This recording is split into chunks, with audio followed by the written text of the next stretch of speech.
அத்தனை செல்வமும் உன்னிடத்தில் நான் பிச்சைக்கு செல்வது எவ்விடத்தில் வெறும் பாத்திரம் உள்ளது என்னிடத்தில் அதன் சூத்திரமோ அது உன்னிடத்தில் ஒரு முறையா இருமுறையா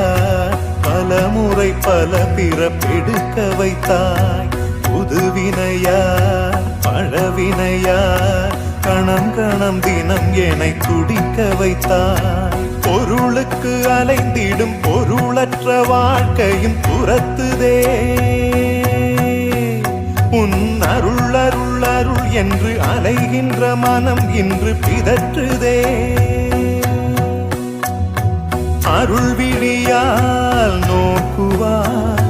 மலர்பதத்தால் தாங்குவாய் உன் திருக்கரம் என்னை அரவணைக்கும்